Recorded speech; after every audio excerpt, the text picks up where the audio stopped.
गाणे तरी चांगले असो. काय आमच्या वारीच्या वाटेने एका चिमुकलीनं गवळण म्हणली हो. त्या चिमुकलीनं म्हणली, गोड वाटली. आता त्या चिमुकलीच्या नादानं कोणी म्हणाले हो. काल व्हिडिओ बघितला, एक एवढी मोठी वादळीच्या वादळी बाई पाण्याला लागली. कोणीच गोड वाटलं, कोणी बी काही बी करू नये मला. गोंड्याचा फळा तुला खायला देते, रडू नको बाळा मी पाण्याला जाते. आता पोरीनं म्हणलं बिचारीनं गोड वाटलं, तिला लाईक मिळाले, कमेंट्स मिळाले, तिला चॅनलवर घेतलं. तिनं म्हणलं गोड वाटलं, ती म्हणाली म्हणून आपण म्हणू गोड. असे जुने चाली, जुने भाव खरंच गोड होते बघा. मी एखाद्या वेळेस वेळ भेटताना आमच्या गाडी ड्रायव्हरला सांगतोय, जुने भावगीत लाव रे, जुने भावगीत लाव म्हणतो त्याला. राष्ट्रसंत तुकडोजी महाराजांचे काय महाराज भावगीत आहे तो, काळाला स्पर्श करणारे बघा. काल परवा आमचे गावचे माली पाटील एक्सपायर झाले, वारले. आणि म्हणून ते संगीत भजन त्यांच्या आल्या होत्या, तर रात्रभर जागायचं होतं. काय त्याने काळाला स्पर्श असं भावगीत म्हणलं बघा. सरली प्रीती सरली नाती, सरली प्रीती सरली नाती, खेळच सरला सारा हो, खेळच सरला सारा. पाखरा तुफान सुट्टीला वारा, पाखरा तुफान सुट्टीला वारा. एवढंच गाणं म्हणलं बाबा. त्या गाण्यावर 5,500 रुपये मोतीवर मड्यावर सुटले महाराज. म्हणजे काळजाला भावून गेलो. येईल पाहुणा ये माघरचा, घेऊन जाईल प्राण आमचा, तुकड्या दास म्हणे अंतकाळी, दास तुकड्या म्हणे अंतकाळी, वाची प्रभूशी स्मरा हो, वाची प्रभूशी स्मरा.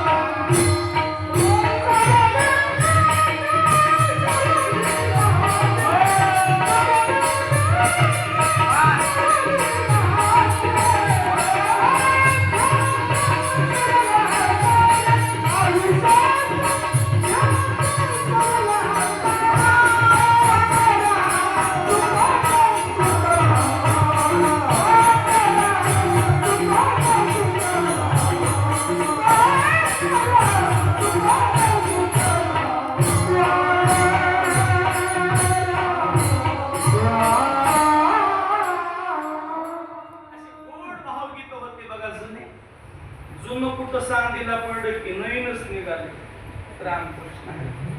जुनं ते सोनं. चला आता अभंग 11:30 किती 11:30 कीर्तन 9 ते 11, अर्धा घंटा जास्त झाला. विचार काय आहे तुमचा बाप्पा,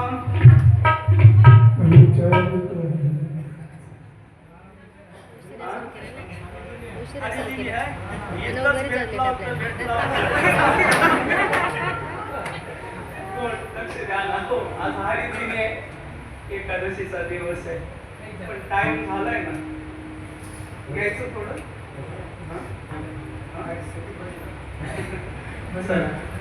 मी तुम्हाला नाराज करीत नाही, तुम्ही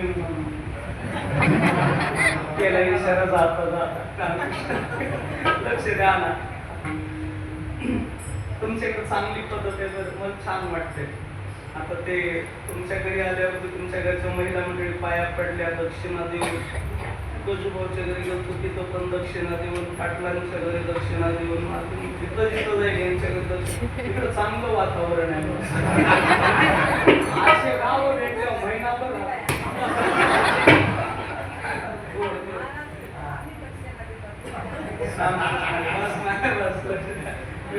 विनोदाचा भाग सोडा. गोड गाव आहे. संत संगे सर्व काळ अखंड प्रेमाचा सुकाळ आहे का कल्लोळ आहे? कल्लोळच आहे ना. अखंडाचं तिसरं चरण आहे आजचं. संत संगे, आता लक्ष द्या, एक 5 मिनिट आहे का. संगतीनं हेच आहे ना चरण. संत संगे सर्व काळ अखंड प्रेमाचा. खरं सांगा, ज्ञानोबारायाच्या सोहळ्यामध्ये खरं सांगू का, त्या दिंडीत दिशा भरून देणाऱ्यापेक्षा मोकारी माल जास्त. माफी मागून बोलायलो. मोकारी म्हणजे मोकळे, जे नंबरातच नाही. अरे बघा, नंबरचे ज्या दिंडीत माणसं नाहीत असे 3.5 ते 4 लाख माणसं ज्ञानोबारायाच्या सोबत आहेत. एकही माणूस उपाशी राहत नाही. हे संताच्या संगतीमध्ये सामर्थ्य आहे. ज्ञानोबारायाच्या संगतीतलं सामर्थ्य. जरा पुढे जाऊन बोलू का.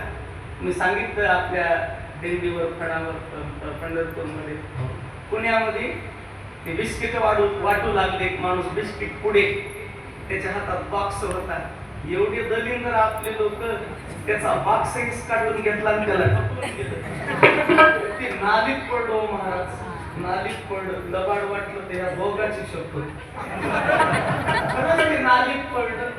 मी बघितलं काय दलिंदर लोक आहेत. म्हणलं प्रेमानं वाटू लागल्यावर हिसकाटून घेतलं, त्याला ढकलून दिलं. वाटणाऱ्याला ढकलून दिलं नालीत. मी त्याला नालीतला हात दिला, वरी ये म्हणलं, दादा तुला ढकलून दिलं की. त्याच्या डोळ्यात पाणी आलं. ते काय म्हणलं, महाराज देव द्या मला ढकलून, मला ज्ञानोबारायानं ढकलून दिलं म्हणतो. म्हणला ज्ञानोबाराया. किती प्रेम आहे. म्हणजे त्याला ढकलून दिल्याचा राग आला नाही. की काय म्हणला, मला पण ढकलून दिलं. ज्ञानोबारायानं मला लोटून दिलं, मला ढकलून दिलं. देव द्या मला काय वाटत नाही. संत संगे सर्व काळ अखंड प्रेमाचा कल्लोळ. अरे साधूचाच धोका. संगतीनं माणसं बिघडत येत, संगतीनं सुधरत येत. जुने लोक म्हणायचे, ढवळ्या शेजारी कवळ्या बांधला. वाण नाही पण गुण लागला. एक राजहंस. राजहंस म्हणजे तुम्ही जर एखाद्या वाटीमध्ये दूध ठेवलं आणि त्या दुधात उभे 1-2 घोट पाणी टाकलं तर राजहंस नुसतं दूध पिऊन घेत होता आणि पाणी जाग्यावर ठेवत होता. राजहंस टाकून बघा, युट्यूबला, गुगलला, इंस्टाला टाकून बघा. राजहंस एवढा चालाक, हुशार. पण ते राजहंस एके दिवशी असं आकाशातून उडत असताना, जात असताना एक झाड दिसलं त्या राजहंसाला आणि त्या झाडावर कावळा बसला होता. कावळा संगत. ते राजहंस त्या झाडावर कावळा जिथं बसला होता तिथं येऊन बसला. कोणाजवळ? कावळ्याच्या जवळ. कावळा काळा आणि राजहंस पांढरा. जवळ येऊन बसला. संगत चुकली. बसताना बसायला नाही पाहिजे होतं, पण बसला. पण ज्या झाडावर कावळा, कावळ्याच्या बाजूला राजहंस बसला होता ना, त्या झाडाखाली त्या प्रदेशाचा, त्या राज्याचा, त्या देशाचा राजा झोपी गेला होता. आराम करू लागला राजा. ते राजा आराम करू लागला. पण त्या झाडाचं असं वारं आलं, हवा आली ना, त्यासाठी फांटे हलू लागले. आणि ते फांटे, झाडाच्या फांद्या हलत असल्यामुळं त्या राजाच्या तोंडावर ऊन पडू लागलं.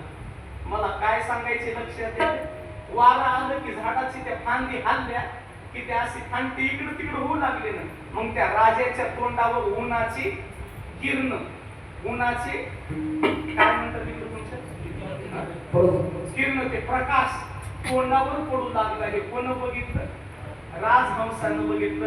आणि राजहंस म्हणला, हवा सुटल्यामुळं, वारं सुटल्यामुळं कोणीतरी विद्वान माणूस खाली झोपलाय आणि त्या माणसाला हे झाड हलायले, फांटे हलायलेत वाऱ्यानं, म्हणून त्याला ऊन लागायले, त्याला किरण पडायले सूर्याचे, ते ऊन पडायले त्याच्यावर, म्हणून त्याची झोप मोडन. म्हणून त्या राजहंस पक्षानं आपले पंख असे पसरिले, आपले पंख असे पांगवले आणि त्या राजावर सावली धरली. पुण्याचं काम केलं का पापाचं? पुण्याचं काम केलं. कोणीतरी राजा झोपलाय, विद्वान माणूस झोपलाय, त्याला ऊन लागू नये, त्याची झोप मोडू नये म्हणून त्या राजहंस पक्षानं आपले पंख असे पसरिले, असे बाहेर काढले आणि सावली धरली. पण कोणाच्या शेजारी बसलं होतं? कावळ्याच्या. त्या कावळ्यानं अर्ध्या घंट्यानं राजाच्या कपाळावर प्रसाद ठेवला. प्रसाद ज्याला कळाला त्याला धन्यवाद, ज्याला नाही कळालं ते अज्ञान पालक. आणि कावळ्यानं प्रसाद ठेवला आणि कावळा भुरकून उडून गेला. राजाला कपाळावर काहीतरी पडलंय अशी जाण झाली. राजानं डोळे उघडले आणि अशी घाण दिसली कपाळावर पडलेली आणि राजाचं लक्ष गेलं कोणावर? कावळा नाही हो, राजहंसावर. कावळा तो उडून गेला, राजहंसावर लक्ष गेलं आणि राग आला राजाला. अरे हे राजहंसा, मी झोपी गेलो होतो रे, तू माझ्या अंगावर घाण केलीस. त्या राजाच्या जवळ बाण होता हो मुगटकर, त्यानं बाण काढला, भात्या धरला आणि असा बरोबर त्या राजहंसाला बाण सळकन मारला. राजहंसाच्या पोटात बाण लागला आणि राजहंस खाली असं तडपू लागला. तडपू लागल्यावर त्या राजहंसानं राजाला सांगितलं, राजा मी तुला सावली धरली होती रे, मी तुला ऊन लागू नये, उन्हाची किरण तुझ्यावर पडू नये म्हणून मी तुला सावली धरली रे, पण तू सावली धरल्याची सजा मला दिलीस, मला बाण का मारलास? राजानं सांगितलं, बघ तू सावली धरलेलं मला माहिती नाही, फक्त माझ्या कपाळावर विष्ठा पडली हे मला कळालं म्हणून मी तुला मारलं. राजहंसानं सांगितलं, ती विष्ठा, ती घाण मी नाही केली, कोण केली? कावळ्यानं केली. राजानं सांगितलं, तू मरत नव्हतास रे, तू कावळ्याच्या संग राहिलास, त्याच्या बाजूला बसलास म्हणून तुझा काटा निघाला. म्हणजे मला काय सांगायचे, संगतीनं आखाडा झाला तुझी